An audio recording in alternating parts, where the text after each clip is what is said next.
असं मला वाटतं की मी मांडी तयार करावी। दादा म्हणायला लागले मग काय पाहिजे? अरे पण त्याकरिता खापर पाहिजे दादा। खापर कुठं मिळावं? अरे नाही दिलं दादा आळंदी घराची खापर। अरे काका द्यायला लागले कुंभार काका।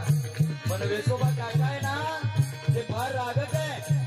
त्यांनी मला मारलं आणि खापर नाही दिलं रे दादा। ज्ञानोबा म्हणतात मुक्ता अरे मी आहे ना तू तयारीला लाग। म्हणून तर खांदेचं मांड प्रसिद्ध आहे शंकर दादा। अरे मुक्ताबाईचं मांड प्रसिद्ध आहे। एक सांगतो गड्या सर्व तयारी ज्ञानोबाई करायला लागली। मुक्ताबाईने तयारी केली। मुक्ताबाईने सर्व सामान एकत्र केलं मांड थापलाय आणि मुक्ताबाई दादांना विचारते दादा हे दादा अरे बनवलेलं मांड टाकायचं कुठं? ज्ञान दादांनी अरे योग सामर्थ्याने आपली पाठ लाल बुंद केली। एक सांगू काका अरे एखाद्याला अगरबत्तीचा चटका बसला की वेदना होतात। अरे माझ्या ज्ञानोबाला वेदना झाल्या नसेल का? अरे पण सांगायला माय नव्हती ना। अरे सांगायला बाप नव्हता ना। काय सांगणार बहिणी पुढे? अरे योग सामर्थ्याने लाल बुंद पाठ केली का?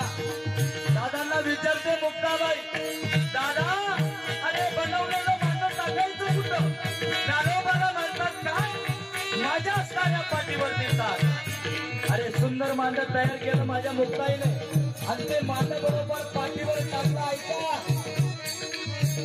इतकं सुंदर मांड तयार झालं। अरे लाज वाटेल असं मांड सुंदर तयार झालं।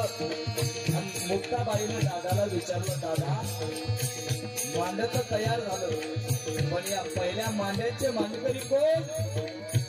असं म्हटल्या क्षणी मुक्ताईच्या डोळ्यातून अश्रू आले। हे दादा अरे पहिल्या मांड्याचे मांडकरी कोण? ज्ञानोबाईच्या मुखातून शब्द आले ऐका मंडळी।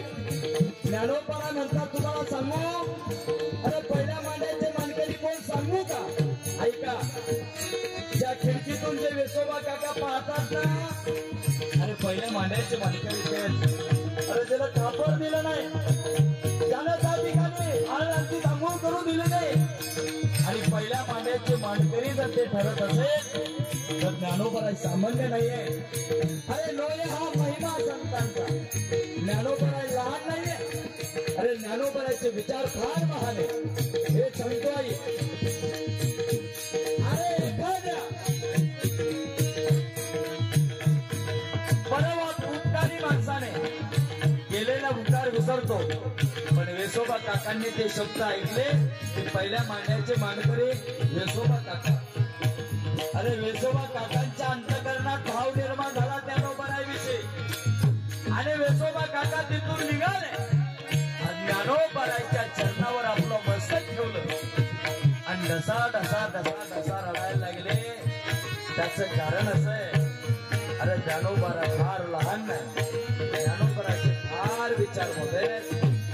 म्हणून संत वाङ्मय ऐकायला संत वाङ्मय काय असतं हे तुमच्या लक्षात येईल।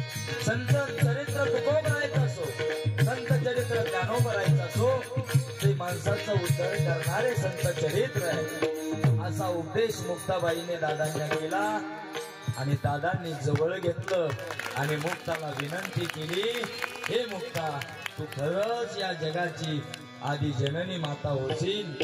आदी शक्ती मुक्ता